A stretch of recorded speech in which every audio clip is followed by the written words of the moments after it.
My dear students, this is Class 12 Maths Chapter 4, Inverse Trigonometric Functions. Exercise 4.5 question number 7 பார்க்க போகிறோம்.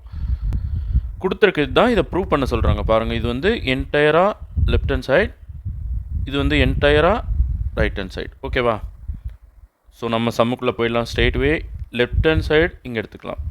tan inverse x plus tan inverse 2x by 1 minus x square. Okay, இப்போ இது ஏ மாதிரி, இது B மாதிரி. இப்போ property என்ன use பண்ண போகிறோன்னா tan inverse A plus tan inverse B equal to tan inverse A plus B by 1 minus AB. Okay, so இந்த ப்ராப்பர்ட்டி தான் நான் இங்கே யூஸ் பண்ண போகிறோம். ஸோ நல்லா கவனிங்க. tan இன்வர்ஸ் ஏக்கு பதிலாக என்ன வந்திருக்கு? எக்ஸு. பிக்கு பதிலாக என்ன வந்திருக்கு? 2x by 1 minus x square. இதுக்கு ஒரு ப்ராக்கெட் அடிச்சுக்கோங்க, இதுக்கு அடியில் ஒரு 1 போட்டுக்கோங்க. பை 1 மைனஸ், பாருங்கள் இங்கே பாருங்கள், 1 மைனஸ் ஏபி இல்லையா? அப்போது x into 2x by 1 minus x square. Okay, சரி, இதை சிம்பிளிஃபை பண்ணிட்டீங்கன்னா உங்களுக்கு ஆட்டோமேட்டிக்காக ரைட் ஹேண்ட் சைடு வந்துட போகுது. பாருங்கள், நல்லா கவனிங்க. tan இன்வர்ஸ் நான் ஒன்றும் பண்ணல. இவங்க ரெண்டு பேருக்கும் எல்சிஎம் எடுத்தால் 1 மைனஸ் எக்ஸ் ஸ்கொயர் தான் வரும். தென் 1 மைனஸ் எக்ஸ் ஸ்கொயரால் இந்த எக்ஸை மல்டிப்ளை பண்ண வேண்டியதாக இருக்கும், cross multiplication.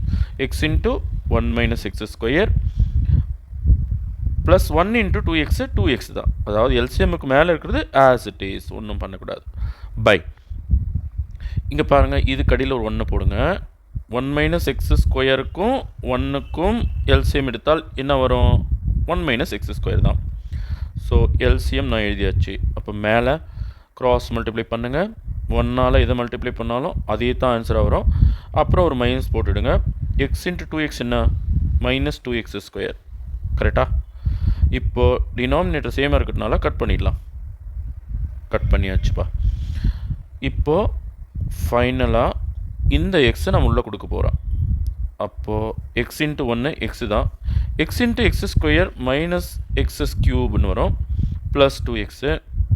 Okay, by 1 minus x square minus 2x square. மீதி அடிச்சது போக மீதி மிச்சம் இதெல்லாம் நான் அப்படியே எழுதுகிறேன். அதுக்கப்புறம் பார்த்தீங்கன்னா tan இன்வர்ஸ், இங்கே பாருங்கள், இவங்க ரெண்டு பேரும் லைக் டேர்ம்ஸு.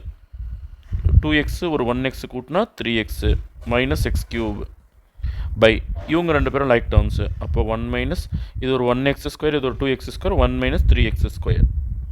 ஓகே, இப்போ நம்ம போய்ட்டு ரைட் ஹேண்ட் சைடு பார்க்கலாமா? ரைட் ஹேண்ட் சைடு என்ன பாருங்கள், 3x minus x cube tan inverse 3x minus x cube by 1 minus 3x square. Okay, இப்போது இங்கே ஒரு விஷயம் சொல்லியிருக்காங்க இல்லையா, mod x is less than 1/√3. இது ஏன் கொடுத்துருக்காங்க தெரியுமா? அது ஏன் கொடுத்துருக்காங்கன்னா, திரும்ப சம்முக்குள்ளிங்க வாங்க. இங்கே டினாமினேட்டர் என்ன? 1 மைனஸ் 3x ஸ்கொயர். கரெக்டாக?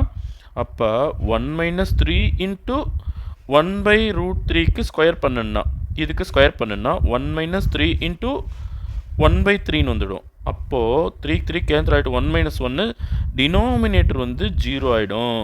டினாமினேட்டர் 0 வரக்கூடாது இல்லையா? அதனால்தான் இந்த விஷயத்தை அவங்க கொடுத்துருக்காங்க. புரியுதா? இது ஏன் கொடுத்துருக்காங்க எக்ஸ்ட்ரா பிட்டிங்? ஸோ அதுக்கான ரீசன் இது தான். புரியுதுங்களா? ஸோ ரீசன் உங்களுக்கு தேவையில்லை, நம்ம ரைட் ஹேண்ட் சைடை கொண்டு வந்துட்டோம். நீங்கள் எக்ஸாமில் இவ்வளோ பண்ணுங்கள், உங்களுக்கு ஃபுல் மார்க் கொடுத்துருவாங்க. ஓகேவா? ஸோ ரைட் ஹேண்ட் சைடை கொண்டு வந்த பிறகு நம்ம என்ன சொல்லிடலாம்? Hence proved. ஓகேவா? Thank you students.